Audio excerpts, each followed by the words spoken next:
ನಮಸ್ಕಾರ ಎಲ್ಲರಿಗೂ. ನಾನು ನಿಮ್ಮ ಪ್ರೀತಿಯ ರಾಯಚೂರು ಹುಡುಗಿ. ತಮಗೆಲ್ಲರಿಗೂ ಅಮ್ಮಮ್ಮ ಅಡುಗೆ ಮನೆ ಯೂಟ್ಯೂಬ್ ಚಾನಲ್ಗೆ ಸ್ವಾಗತ ಸುಸ್ವಾಗತ. ಇವತ್ತಿನ ಸ್ಪೆಷಲ್ ರೆಸಿಪಿ ಏನಪ್ಪ ಅಂದರೆ, ತುಂಬ ಚೆನ್ನಾಗಿ ಕೇಳ್ತಾ ಇದ್ರಿ ಚಪಾತಿಗೆ ಒಂದೊಳ್ಳೆ ಸೈಡ್ ಡಿಶ್ ರೆಸಿಪಿನ ಹೇಳಿ ಅಂತ. ಹಾಗಾಗಿ ಇವತ್ತು ಒಂದೊಳ್ಳೆ ಸೈಡ್ ಡಿಶ್ ರೆಸಿಪಿ ಜೊತೆ ಬರ್ತಾ ಇದ್ದೀನಿ. ಅದೇನಪ್ಪ ಅಂದರೆ, ನುಗ್ಗೆಕಾಯಿನ ಬಳಸ್ಕೊಂಡು ಯಾವ ರೀತಿ ಒಂದೊಳ್ಳೆ ಕರಿನ ಮಾಡೋದು ಅಂತ ನೋಡ್ಕೊಂಡು ಬರೋಣ. ಮೊದಲಿಗೆ ಈ ರೆಸಿಪಿನ ಮಾಡಲಿಕ್ಕೆ 4ರಿಂದ 5 ನುಗ್ಗೆಕಾಯಿನ ತೊಗೊತಾ ಇದ್ದೀನಿ. ಈ ನುಗ್ಗೆಕಾಯಿನ ಈ ರೀತಿ ಕಟ್ ಮಾಡಿಕೊಂಡು ಅದಾದಮೇಲೆ ಅದರಲ್ಲಿರುವಂಥ ಸಿಪ್ಪೆನ ಸ್ವಲ್ಪನೇ ತೆಗಿಬೇಕು. ಹಾಗೆ ಇದನ್ನು 2ರಿಂದ 3 ಬಾರಿ ಸ್ವಚ್ಛವಾಗಿ ತೊಳೆದು ಈ ರೀತಿ ತುಂಬ ಚೆನ್ನಾಗಿ ಕುದಿಸ್ಕೋಬೇಕು. ನುಗ್ಗೆಕಾಯಿ ಸಂಪೂರ್ಣವಾಗಿ ಕಲರ್ ಚೇಂಜ್ ಆಗಬೇಕು, ಹಾಗೆ ತುಂಬ ಸಾಫ್ಟ್ ಆಗಬೇಕು, ಅಲ್ಲಿವರೆಗೂ ಅದನ್ನು ಕುದಿಸ್ಕೋಬೇಕು. ಅದಾದಮೇಲೆ ಒಂದು ಮೀಡಿಯಮ್ ಸೈಜ್ ಈರುಳ್ಳಿನ ಈ ರೀತಿ ಉದುದ್ವಾಗಿ ಹೆಚ್ಚಿ ಎತ್ತಿಟ್ಕೋಬೇಕು. ಹಾಗೆ 4ರಿಂದ 5 ಟೊಮೆಟೊನ 1ರಲ್ಲಿ 4 ಭಾಗಗಳನ್ನಾಗಿ ಮಾಡಿ ಕಟ್ ಮಾಡ್ಕೋಬೇಕು. ಹಾಗೆ ಅದನ್ನು ಒಂದು ಮಿಕ್ಸಿ ಜಾರ್ಗೆ ಹಾಕಿ ಈ ರೀತಿ ನುಣ್ಣಗೆ ರುಬ್ಕೋಬೇಕು. ರುಬ್ಬಿರುವಂಥ ಟೊಮೆಟೊ ಮಿಶ್ರಣವನ್ನು ಒಂದು ಸೈಡ್ ಎತ್ತಿಟ್ಟು ಹಾಗೆ ಮತ್ತೊಂದು ಕಡೆ ಒಂದು ಬಾಣಲೆ ಕೂಡ ಕಾಯಲಿಕ್ಕೆ ಇಡಬೇಕು. ಬಾಣಲೆ ಇನ್ನೇನೋ ಕಾದಾಗಿದೆ ಅಂದಮೇಲೆ ಅದಕ್ಕೆ 2 ಸ್ಪೂನಷ್ಟು ಎಣ್ಣೆನ ಹಾಕ್ತಾ ಇದ್ದೀನಿ. ಎಣ್ಣೆ ಇನ್ನೇನೋ ಕಾದಾಗಿದೆ ಅಂದಮೇಲೆ ಅರ್ಧ ಟೇಬಲ್ ಸ್ಪೂನ್ ಜೀರಿಗೆ, ಅರ್ಧ ಟೇಬಲ್ ಸ್ಪೂನ್ ಸಾಸಿವೆನ ಹಾಕೋಬೇಕು. ಜೀರಿಗೆ ಸಾಸಿವೆ ಚಟಪಟ ಅಂದಮೇಲೆ ಸ್ವಲ್ಪ ಕರಿಬೇವನ್ನ ಹಾಕೋಬೇಕು. ಕರಿಬೇವು ಇನ್ನೇನೋ ಫ್ರೈ ಆಗಿದೆ ಅಂದಮೇಲೆ ಮುಂಚೆನೇ ಹೆಚ್ಚಿ ಇಟ್ಕೊಂಡಿರುವಂತಹ ಒಂದು ಮೀಡಿಯಮ್ ಸೈಜ್ ಈರುಳ್ಳಿನ ಇದೇ ಹಂತದಲ್ಲಿ ಹಾಕೋಬೇಕು. ಈರುಳ್ಳಿ ಸಂಪೂರ್ಣವಾಗಿ ಫ್ರೈ ಆಗಬೇಕು, ಅಲ್ಲಿವರೆಗೂ ಅದನ್ನು ತುಂಬ ಚೆನ್ನಾಗಿ ಫ್ರೈ ಮಾಡ್ಕೋಬೇಕು.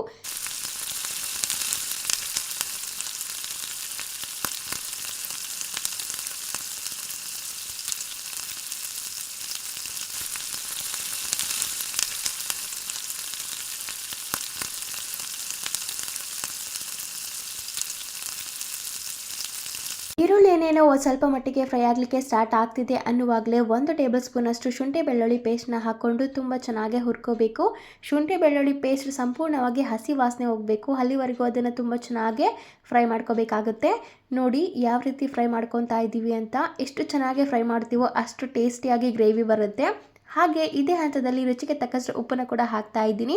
ಇದೆಲ್ಲವನ್ನು ಹಾಕಿ ತುಂಬ ಚೆನ್ನಾಗಿ ಫ್ರೈ ಮಾಡ್ಕೋಬೇಕು. ನುಗ್ಗೆಕಾಯಿನ ತಿನ್ನೋದ್ರಿಂದ ತುಂಬಾ ಹೆಲ್ತ್ ಬೆನಿಫಿಟ್ಸ್ ದೊರೆಯುತ್ತವೆ. ಅದು ಯಾವ ರೀತಿ ಅಂದರೆ, ಅದು ನಮ್ಮ ಮೂಳೆಗಳನ್ನು ಗಟ್ಟಿ ಮಾಡುತ್ತೆ, ನಮ್ಮಲ್ಲಿರುವಂಥ ಬ್ಲಡ್ ಶುಗರ್ನ ಕಂಟ್ರೋಲ್ ಮಾಡುತ್ತೆ, ಹಾಗೆ ನಮಗೆ ಇಮ್ಯುನಿಟಿನ ಬೂಸ್ಟ್ ಮಾಡುತ್ತೆ. ಇದೇ ರೀತಿಯಾಗಿ ಬೇರೆ ಬೇರೆ ಪ್ರೋಟೀನ್, ವಿಟಮಿನ್ಸ್, ನ್ಯೂಟ್ರಿಷನ್ಸ್ ಎಲ್ಲನೂ ನುಗ್ಗೆಕಾಯಿಂದ ನಮಗೆ ದೊರೆಯುತ್ತವೆ. ಹಾಗೆ ಅದರ ಸೊಪ್ಪಿಂದ ಸಹ ತುಂಬ ವೆರೈಟಿ ಅಡುಗೆಗಳನ್ನು ಮಾಡ್ಬೋದು.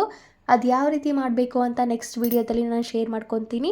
ಹಾಗೆ ನೋಡಿ ಇದೇ ಹಂತದಲ್ಲಿ ಟೊಮೆಟೊ ಪ್ಯೂರಿನ ಹಾಕ್ತಾ ಇದ್ದೀನಿ. ಟೊಮೆಟೊ ಪ್ಯೂರಿ ಸಹ ಸಂಪೂರ್ಣವಾಗಿ ಹಸಿ ವಾಸನೆ ಹೋಗಬೇಕು, ಅಲ್ಲಿವರೆಗೂ ಅದನ್ನು ಸ್ವಲ್ಪ ಫ್ರೈ ಮಾಡಬೇಕಾಗುತ್ತೆ. ಹಾಗೆ ಅದೇ ಮಿಕ್ಸಿ ಜಾರ್ಗೆ ಸ್ವಲ್ಪ ನೀರನ್ನು ಹಾಕಿ ಕೂಡ ಸೇರಿಸ್ಕೊತಾ ಇದ್ದೀನಿ. ನೀವು ಗ್ರೇವಿನ ಎಷ್ಟು ತೆಳುವಾಗಿ ಬೇಕೋ ಅಥವಾ ಅನ್ನೋದ್ರ ಮೇಲೆ ನೀವು ನೀರನ್ನು ಹಾಕೋಬೇಕಾಗುತ್ತೆ. ನಾನು ಒಂದು ಅರ್ಧದಿಂದ 1 ಲೋಟದಷ್ಟು ನೀರನ್ನು ಹಾಕಿ ತುಂಬ ಚೆನ್ನಾಗಿ ಕುದಿಸ್ಕೊತಾ ಇದ್ದೀನಿ.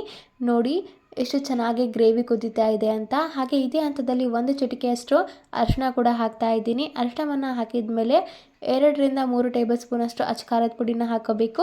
ನಾನು ಸಿಂಪಲ್ ಆಗಿ ಈ ರೆಸಿಪಿನ ದೇಸಿ ಮಸಾಲ ಅಂದರೆ ಉಪ್ಪು, ಖಾರ, ಅರಿಶಿನ ಮಾತ್ರ ಬಳಸ್ಕೊಂಡು ಮಾಡ್ತಾ ಇದ್ದೀನಿ. ನೀವು ಬೇಕಿದ್ರೆ ಧನಿಯಾ ಪುಡಿ ಆಗಿರ್ಬೋದು, ಗರಂ ಮಸಾಲ ಕೂಡ ಹಾಕೋಬೋದು. ಬಟ್ ನನಗೆ ಅವೆಲ್ಲ ಮಸಾಲ ಐಟಮ್ ಇಷ್ಟ ಆಗೋದಿಲ್ಲ, ಹಾಗಾಗಿ ಸಿಂಪಲ್ ಆಗಿ ಮಾಡ್ತಾ ಇದ್ದೀನಿ. ನೋಡಿ ಎಲ್ಲವನ್ನು ಹಾಕಿ ತುಂಬ ಚೆನ್ನಾಗಿ ಕಲಿಸ್ಕೋಬೇಕು. ಅದಾದಮೇಲೆ ಮುಂಚೆನೇ ಬೇಯಿಸಿ ಇಟ್ಕೊಂಡಿರುವಂತಹ ನುಗ್ಗೆಕಾಯಿನ ಇದೇ ಹಂತದಲ್ಲೇ ಹಾಕಿ ತುಂಬ ಚೆನ್ನಾಗಿ ಕಲಿಸ್ಕೋಬೇಕಾಗುತ್ತೆ. ನುಗ್ಗೆಕಾಯಿ ಹಾಕಿದ ಮೇಲೆ ಎಲ್ಲ ಕಲಸಿದ ಆದಮೇಲೆ ಸ್ವಲ್ಪ ನೀರನ್ನು ಹಾಕ್ಕೊತಾ ಇದ್ದೀನಿ. ಏನಕ್ಕಂದರೆ ಸ್ವಲ್ಪ ಗ್ರೇವಿ ಬೇಕು, ಅಂದರೆ ನೀರನ್ನು ಹಾಕೋದ್ರಿಂದ ಅದರಲ್ಲಿ ಗ್ರೇವಿ ಸ್ವಲ್ಪ ತೆಳುವಾಗಿ ನುಗ್ಗೆಕಾಯಿ ಸಹ ಮತ್ತೊಂದು ಸಾರಿ ಕುದ್ದು ಅದರಲ್ಲಿರುವಂಥ ಎಲ್ಲ ಉಪ್ಪು ಖಾರವನ್ನು ತುಂಬ ಚೆನ್ನಾಗಿ ಅದು ಹೀರ್ಕೊಂತೆ. ಹಾಗಾಗಿ ನೋಡಿ ಮತ್ತೊಂದು ಸ್ವಲ್ಪ ನೀರನ್ನು ಸೇರಿಸ್ಕೊಂಡು ಒಂದು 5 ನಿಮಿಷ ಇದನ್ನು ಬೇಯಲಿಕ್ಕೆ ಬಿಡ್ತೀನಿ. ತುಂಬ ಚೆನ್ನಾಗಿ ಕುದ್ದಿದ್ದು ಆದಮೇಲೆ 2ರಿಂದ 3 ಟೇಬಲ್ ಸ್ಪೂನಷ್ಟು ಶೇಂಗಾ ಪುಡಿನ ಹಾಕ್ತಾ ಇದ್ದೀನಿ. ನೀವು ಶೇಂಗಾ ಪುಡಿ ಬದಲಿಗೆ ಕೊಬ್ಬರಿ ಪುಡಿ ಕೂಡ ಹಾಕೋಬೋದು ಅಥವಾ ಎಳ್ಳಿನ ಪುಡಿ ಕೂಡ ಹಾಕೋಬೋದು.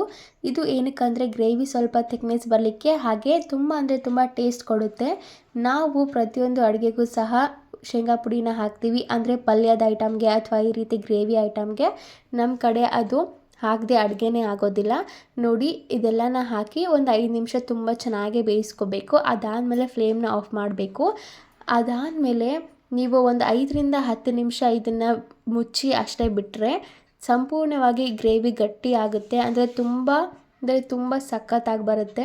ನೋಡಿ ಆಲ್ರೆಡಿ ಒಂದು 5ರಿಂದ 10 ನಿಮಿಷ ಇದನ್ನು ಹಬೆಯಲ್ಲಿ ಬೇಯಿಸ್ಕೊತಾ ಇದ್ದೀನಿ. ಅದಾದಮೇಲೆ ನೋಡಿ ಎಷ್ಟು ಚೆನ್ನಾಗಿ ಎಣ್ಣೆ ಬಿಡ್ತಿದೆ ಅಂತ. ಇವಾಗ ಈ ಗ್ರೇವಿ ಸಂಪೂರ್ಣವಾಗಿ ರೆಡಿಯಾಗಿದೆ. ಸಂಪೂರ್ಣವಾಗಿ ಇದನ್ನು ಒಂದ್ಸಲಿ ಕಲಿಸ್ಕೊಂಡು ಫ್ಲೇಮ್ನ ಆಫ್ ಮಾಡಿಕೊಂಡ್ರೆ ಸಖತ್ ಟೇಸ್ಟಿಯಾಗಿರುವಂತಹ ನುಗ್ಗೆಕಾಯಿ ಕರಿ ತಿನ್ನಲಿಕ್ಕೆ ರೆಡಿಯಾಗಿರುತ್ತೆ.